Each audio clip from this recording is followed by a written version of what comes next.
Deep inside a cold cave in the Alps of Germany, there was something that should not have existed. About 40,000 years ago, in the middle of the brutal ice age, a hunter sat down beside a fire outside the cave. The temperature could freeze blood, and hunger was always lurking. The most important thing for every living creature then was to find calories, find food and keep warm, and try to survive one more day. But this hunter did not do that. He picked up a piece of mammoth ivory, used a flint blade, and began to carve. Archaeologists estimate that to shape a form from that ivory block as hard as stone. With primitive tools, the hunter had to spend more than 400 hours of continuous labor. It was a huge waste of energy, a kind of madness in terms of evolutionary survival. What he created shook the modern world. A statue nearly 30 centimeters tall, with the body of a man, but the head of a cave lion. The Lion Man statue of Hohensteinstadel.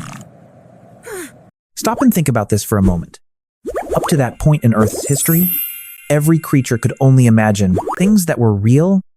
A wolf knew the shape of a deer. A Neanderthal knew the shape of a bear. But a man with a lion's head, that creature did not exist in the natural world. It existed in only one place. In the dark space, inside the skull of the one who created it. This statue is the first physical evidence showing that humans had begun to believe in things that were not real. Why did our ancestors do that? Why would a species struggling to survive spend precious resources to create myths, rituals, and spiritual ideas? We often look at modern religions with their complex doctrines, their magnificent churches, their gold-plated temples, and forget that at their root, faith was not born from luxury. Prehistoric religion was born from ultimate fear, and it was the greatest survival tool, the most powerful one, our species ever invented. To understand this, you must place yourself in their world.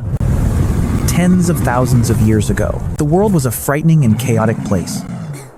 You did not know why lightning struck down and tore the sky apart. You did not know why the ground shook, or why this winter was longer than last year, causing the whole tribe to starve. And worst of all, evolution had given humans a gift wrapped in a curse. Consciousness. And other animals lived in the present, and when death came, it simply came. But Homo sapiens were different. As our brains grew larger, we became the creatures, the first on this planet, to be aware of the boundary of existence. We knew that one day we would die. Our own lives. And the lives of those we loved were finite. Facing the chaos of nature and the shadow of inevitable death, the human brain fell into crisis. The brain of ours was designed to search for patterns. When you look up at the clouds and see the shape of a face, that is the mechanism of biology trying to find meaning in randomness.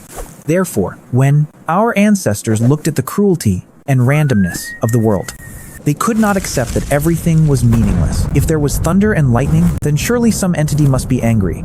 If there was drought, then the tribe must have offended some invisible force. The birth of animism, the belief that every river, mountain, rock, and animal has a soul, was not primitive stupidity. It was humanity's desperate and intelligent effort to make the world understandable and negotiable. If the river had a soul, you could pray to it. If the tree had a soul, you could apologize when cutting it down. The feeling of being able to control a world that was out of control was humanity's first sedative. And then, the strongest rebellion against harsh reality began to appear. They refused to accept that death was the end. At the Sungir site in Russia, dated to about 30,000 years ago, archaeologists found a grave that left them speechless. It was a burial of two children, a boy about 13 years old, and a girl about 10 years old. Around their bodies was not ordinary soil and stone. Buried with them were spears made from mammoth ivory, some of the most delicate and astonishing works of art. More than 10,000 beads, hand-carved from ivory. Now, let's do a small calculation. Based on the flint tools of that time, to make a single bead, a craftsman needed about 45 minutes. 10,000 beads equals about 7,500 hours of relentless labor by many people in the tribe. Why would they bury thousands of hours of work, the most precious assets of an entire group, in the damp earth? along with 2 dead bodies. The only explanation is that in their minds, these 2 children had not disappeared. Their journey had not ended. Those tools and ornaments were provisions for them to enter another world. An eternal realm that our ancestors built for themselves with imagination. The grave at Sungir was humanity's defiant scream. In the face of death, you cannot erase us. And that belief grew stronger, driving them to the deepest and most terrifying places. Why is prehistoric art often found hundreds of meters underground? In dark caves like Chauvet or Lascaux in France. Those places had no sunlight. The air was thick and low in oxygen, and they were often dens of cave bears or lions. They were not places for decorating a home. When a shaman held a flickering torch and crawled through narrow rock passages, enduring extreme loneliness and fear to go deep into the cave, it was a spiritual journey. Modern acoustic researchers have discovered that the areas with the most paintings in caves are usually the places with the best sound resonance. When the flickering torchlight shone on the uneven cave walls, the drawings of herds of horses and wild cattle seemed to move, and if the shaman began to chant, the sound would echo like the voices of thousands of spirits. To them, the cave wall was not a wall to paint on. The cave wall was a filter, a fragile veil between the material world and the spirit world. By painting on it, by pressing their handprints onto it, they were reaching through the curtain of reality to touch the gods. But if it had stopped at prayer and painting, prehistoric religion would not have changed the course of this planet's history. The true power of faith lay in a far more frightening weapon: the ability to mobilize crowds. Imagine this: the biological structure of the human brain gives us an invisible limit known as Dunbar's number. Evolutionary psychologists point out that a person can maintain close social relationships with at most about 150 people. Beyond that number, you cannot clearly know who is trustworthy and who is a deceiver. That is why ape groups or early hunter-gatherer tribes often split apart and divided when the group size exceeded 150 people. And without trust, large-scale cooperation is impossible. Neanderthals were bigger than us. Their brains were bigger than ours. They were stronger than us. They lived in small, scattered groups and could never cooperate as armies of tens of thousands. So how could Homo Sapiens build alliances of thousands, even millions of strangers? The answer is a shared myth. When you and a stranger both believe in the lion spirit, worship the same sacred symbol, you do not need to know each other well to cooperate. You automatically become brothers. Faith became the greatest social glue. It surpassed the limits of Dunbar's number and bloodline. Thanks to spiritual belief, sapiens could gather thousands of people to hunt, to withstand natural disasters, and, more brutally, to wipe out competitors like Neanderthals. Religion was the most important software update humanity ever downloaded into its biological brain. And the greatest proof of religion's power to shatter prejudice lies on a barren hill in Turkey, a place called Göbekli Tepe. For many decades, history textbooks always taught us a fixed sequence. Humans invented agriculture, learned to grow crops and raise animals. They had surplus food, so they settled in one place. They built cities. And as society developed, they finally had free time to invent religion and build temples. Agriculture gave birth to religion. That was an unquestionable truth. But when Göbekli Tepe was excavated, it smashed that textbook into pieces. Göbekli Tepe is a giant temple complex with T-shaped stone pillars weighing 10 to 20 tons, carved with mysterious images of predatory animals. What is the shocking truth? It was built about 11,600 years ago. That is 6,000 years before Stonehenge was built in England and 7,000 years before the Egyptian pyramids appeared. Even more astonishing, at that time, agriculture did not yet exist.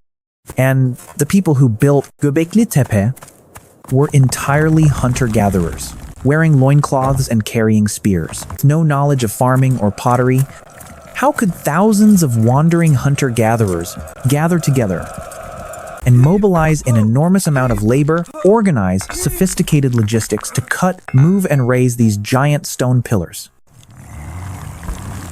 The only answer is spiritual motivation. They gathered not for economics, but because of a sacred urge. But this is the great reversal. When thousands of people gathered at a sacred site to build and perform rituals, they quickly hunted out the wild animals and harvested all the fruit around the area. Hunger descended, and to maintain food supplies for the temple builders, the tribe had to find ways to make wild wheat grow more abundantly. They began experimenting with sowing seeds, storing water, and domesticating wild sheep. Do you realize what happened? Agriculture did not give birth to religion. It was the desire to build a temple to reach the spiritual world that forced humans to invent agriculture. Religion was not a byproduct of civilization. Religion was the very thing that gave birth to civilization. We live in a world where science has explained most phenomena. We have genetic maps. We have sent telescopes to the edge of the universe. We understand weather and disease. We can easily look back at the past and smile at ideas of spirits hidden in tree trunks or the rain-making magic of ancient shamans. But if we look deeply, you will see a humbling truth. The emergence of prehistoric spiritual ideas was not a sign of darkness. It was the first flash of intelligence. It was the moment when matter began to reflect on something greater than itself. The hunter sitting in a cave 40,000 years ago, creating the lion-man statue, did not know that the ivory piece in his hand was the first brick in building the entire empire of humankind. They faced a cold, chaotic universe, cruel, but instead of bowing down and accepting life as creatures that only chew, swallow, and reproduce, they used imagination to light a fire. They created gods out of nothing. They reached into the darkness to search for meaning. And in the process of trying to become spiritual beings, they accidentally became masters of the earth. The journey from primitive caves to today's skyscrapers did not begin when we invented the wheel or fire. It began on the very day our ancestors learned to believe in things that cannot be seen with the naked eye. And perhaps that is the most miraculous legacy the prehistoric world left to us.